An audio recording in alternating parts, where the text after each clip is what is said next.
Hello and welcome to Sophie & Co. I'm Sophie Shepard-Natze. Paul Hellyer served as the Canadian Minister of Defense in the 1960s, shaping the country's armed forces for years to come. It was only in his retirement that he says he made a life-changing discovery. He became the first cabinet-level politician from a G8 country to publicly state that there is extraterrestrial life present on Earth. Is this an elaborate fantasy? Are aliens science fiction? Or is there something to claims of their existence? Extraterrestrial life. For ages, humanity has wondered, is there anything else in the cold darkness of space? Skeptics say there is no proof, but there have always been those who dared to dream. And some even claim to have seen things with their own eyes. Do aliens exist? Are they already here? Do they pose a threat or a chance for salvation? Honorable Paul Hellyer, former Minister of Defense of Canada, and he believes that life forms from space exist and are present on Earth. It's great to have you with us on our show. Why do you say that UFOs are as real as the airplanes flying over our heads? Well, because I know that they are. They've been, as a matter of fact, they've been visiting our planet for thousands of years. And one of the cases that would interest you most, if you give me 2 or 3 minutes to answer, is during the Cold War, 1961, there were about 50 UFOs in formation flying south from Russia to across Europe. And the Supreme Allied Commander was very concerned and about ready to press the panic button when they turned around and went back over the North Pole. So they decided to do an investigation, and they investigated for 3 years, and they decided that with absolute certainty that 4 different species at least, had been visiting this planet for thousands of years. So that's, we have a long history of UFOs, and of course there's been a lot more activity in the last few decades since we invented the atomic bomb, and they're very concerned about that and the fact that we might use it again. And because the whole cosmos is a unity, and it affects not just us but other people in the cosmos, they're very much afraid that we might be stupid enough to start using atomic weapons again, and this would be very bad for us and for them as well. So no serious scientist has ever publicly confirmed evidence of an encounter with extraterrestrials. Why would scientists not confirm the facts if they exist? I'm afraid they must go out of their way not to find out. Because if they did, you know, even 10% of the amount of research I've done in the last 8 years, they would be as convinced as I am. I mean, they could do it even faster. Might take them a little longer when they didn't have a military background. But there are so many wonderful books that tell these stories, and they've been authenticated. The sightings have been authenticated by more than one witness, and also by radar. And they have landed in various places around the world, including Russia. There's a famous case there. I can't remember the name of the place, but it was widely reported at the time. A man wrote a book about it, and then the French bought the book rights so that it wouldn't be circulated around. There's just so much evidence. If anybody will take the time off to do a little bit of research and study. But people just are, you know, some people are interested and will take the time, and the others just say, oh, you know, it's just fantasy. Mm-hmm. But since I've been public on this subject, I get, probably 3 or 4 emails a week from all over the world from people who have actually witnessed sightings. And some of them who have actually been on the ships, and some of them who have actually been transported to another planet. And so this information is not, you know, it is top secret in a way that the governments aren't talking about it. But if you listen to the whistleblowers and the people who have worked in the industry and who know what is going on, there is just a lot of information out there and it doesn't take very long to get your hands on it. But see, the problem is that some people who report UFO sightings and alien abductions have been shown to make things up, and to make things up to be famous, to make money, or just for a prank. How do we tell fiction from a fact? Well, you have to spend a lot of time trying to find, we used to say, separating the wheat from the chaff, and it takes a lot of effort. When I was minister, I got sighting reports, and when we checked them out, about 80%, about 8 out of 10, were not real. There were sights of Venus or plasma or, you know, a dozen other things. But there were 15 or 20% for which there was no explanation, and they were the genuine unidentified flying objects. These things go way back. One of the conferences I went to was in Las Vegas, was promoted by a chap who had written a book about crashes.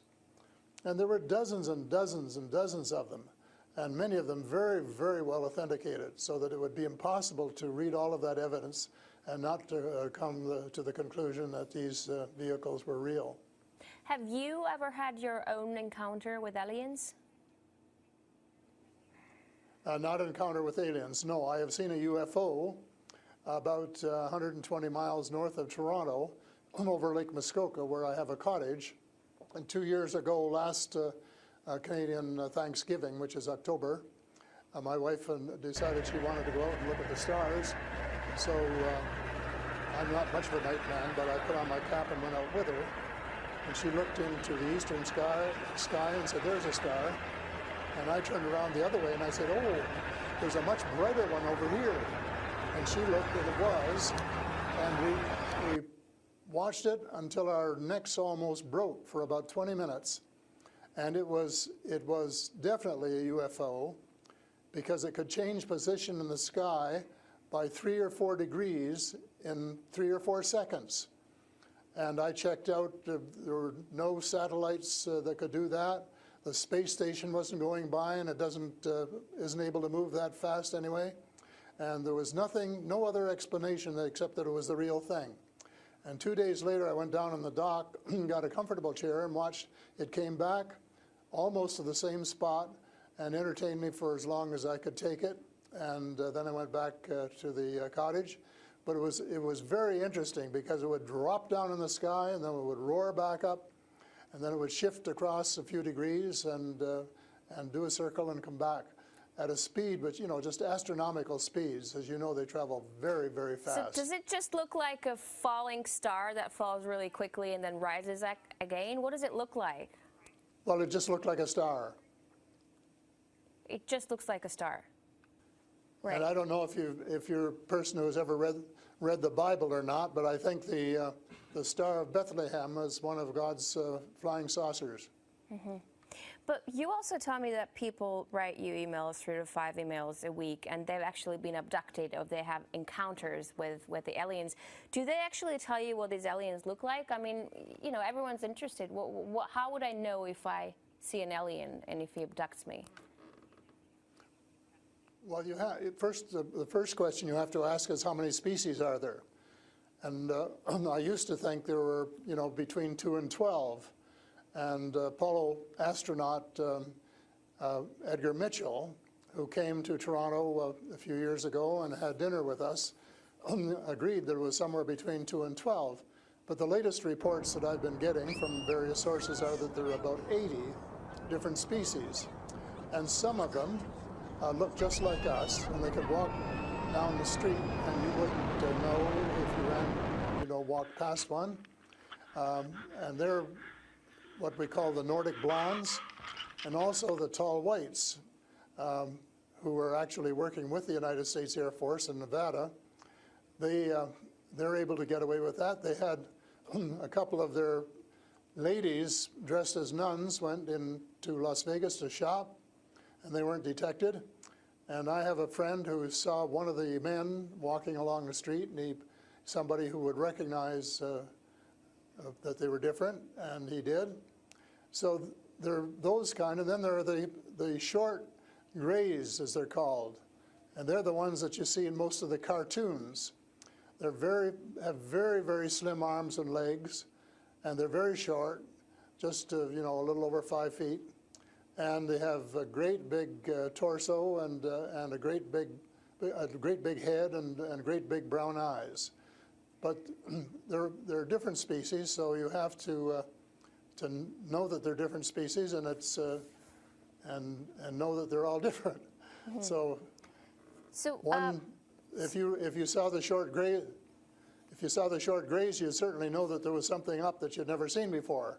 But if you saw one of the Nordic blondes, well, you'd probably say, "Oh, I wonder if she's from Denmark or somewhere," So this species that you're describing, are they all different in terms of nice and mean? Are some of them nice and benevolent? Are others nasty? Or how are they? Are they good to people on Earth, or are they here to harm them? Well, it's a difficult question to answer because they have different agendas. And maybe all of us on Earth should have the same agenda, but you couldn't say maybe that Russia and China and the United States all had the same agenda at every turn, because they don't. And I would say that nearly all are benign, they're benevolent, they want to help us. There may be one or two species which do not. And that's one of the things I'm investigating at the moment, is to see who they are and what they're up to and what their agendas really are. All right, we're talking to Paul Hellyer, former Canadian Minister of Defense, who says extraterrestrial life forms exist and are present on Earth. We'll talk more about what they are and why they're here after a short break. Stay with us.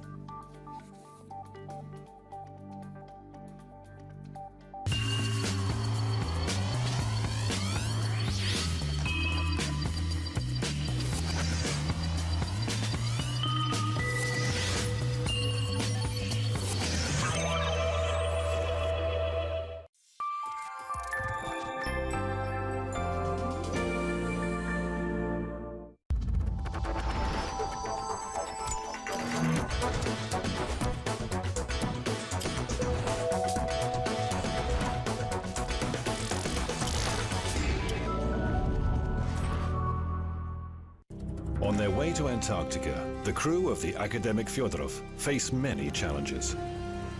Here you have to look out for yourself. Crashing onto rocks, trapped in pack ice. In extreme conditions, anything can happen. Antarctica always comes up with surprises. You have to keep your eyes open because there's always something going wrong.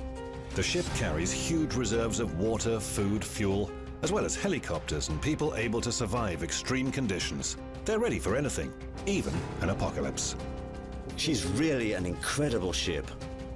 Calling all Antarctica stations. This is Academic Fyodorov. Radio check. Please respond.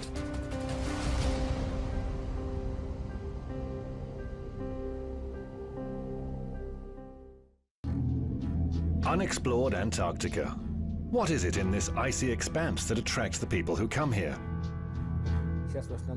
Now I only go to the dacha. And Antarctica.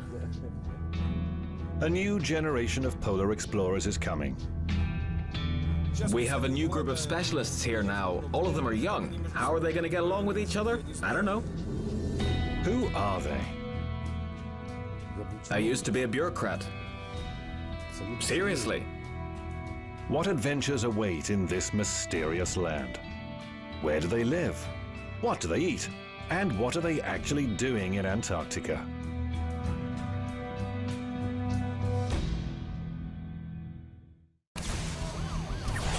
"12 months of change. The moments which redefine the world we live in. RT was there to bring you the full picture. Clash with the police. The police are holding their ground. And boy, to close a camp that is a dark spot on America. Build the barricades which the police had taken down. On New Year's Eve, our global team of reporters and contributors revisit the key events of 2013 and outline what to expect next. Join Anissa Nawi and Kevin Owen for our annual 2-hour news special. Start 2014 with RT.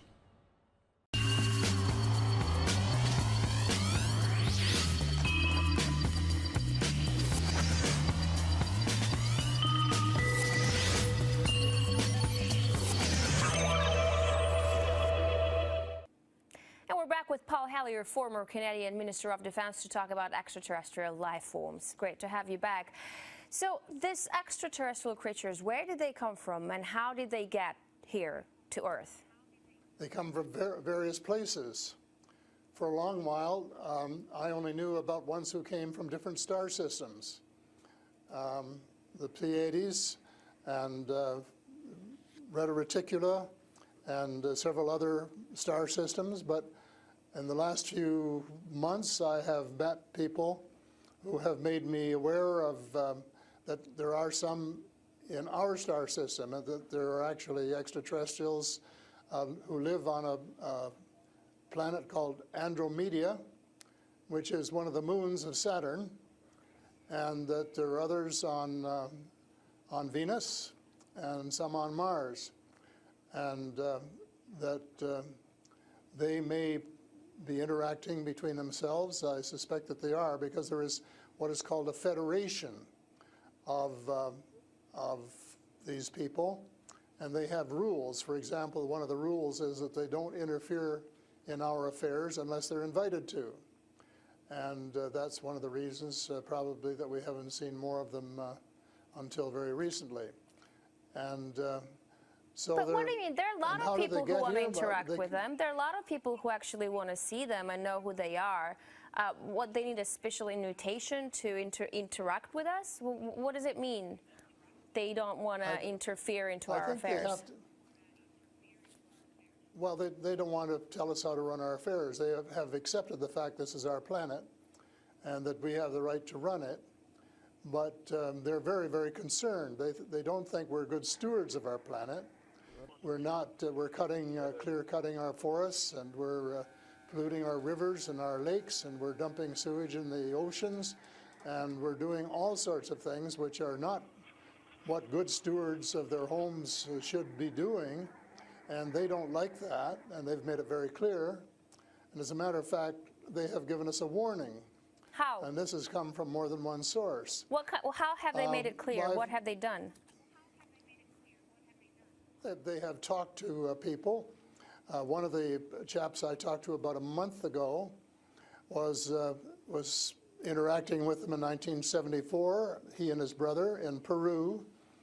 And they were taken to Andromeda, teleported, and they were told what the people there think, and that we're really wrecking our planet, and in fact that something dreadful is going to happen to it if we don't smarten up and change our ways.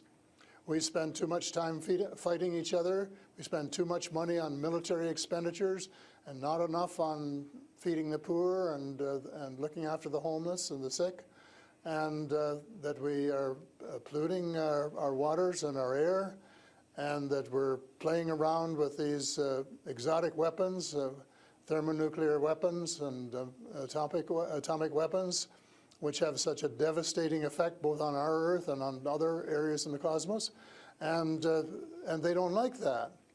And that's the reason they would like to work with us to teach us better ways, but only, I think, with our consent.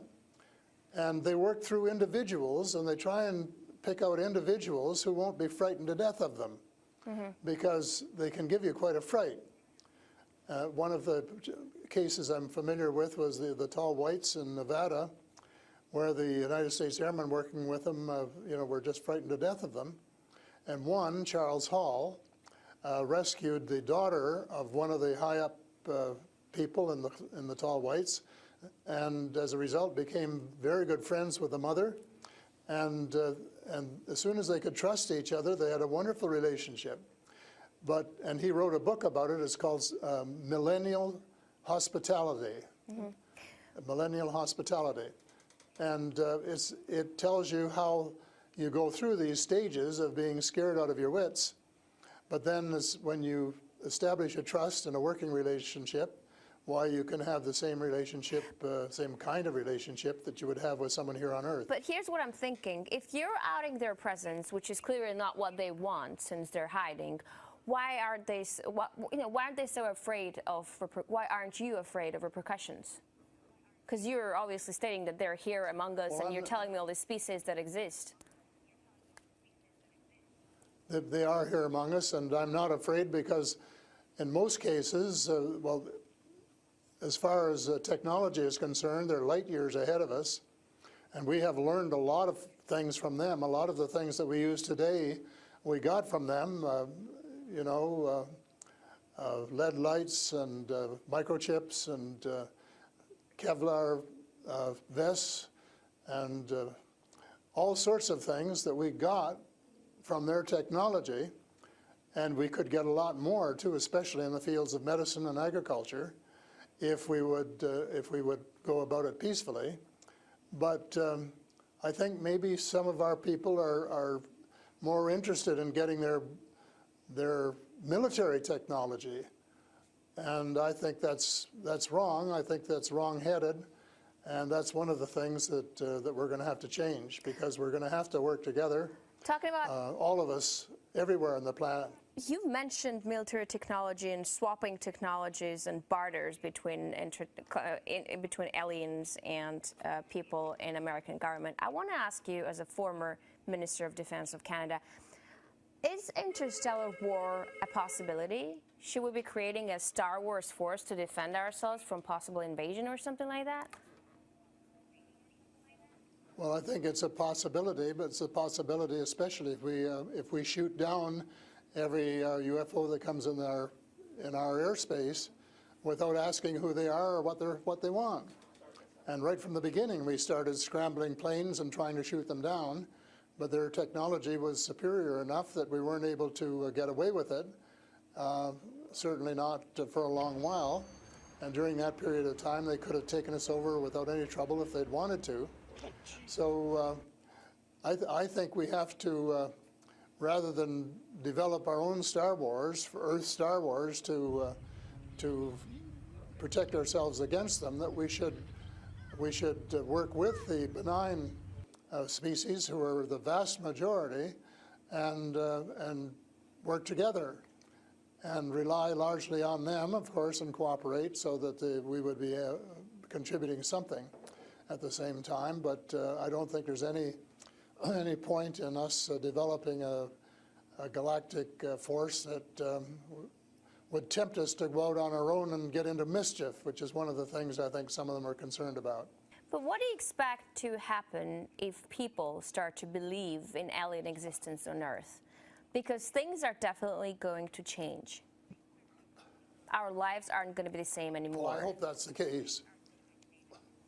I hope that's the case, and I'm all for full disclosure, and I'm going to push very hard for full disclosure in the book I'm writing, and to give some reasons for it, things that we really have to know and have a right to know, and that our future as a species, and here I mean, you know, all of the species in the world, are potentially at risk if we don't figure out what's going on and work together to try and make life more amenable for all of us.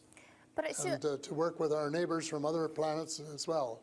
But still, like, I'm thinking to myself, if they've been here for such a long time, as you say, and they're interested in helping humanity, as you say, why is our world such a mess?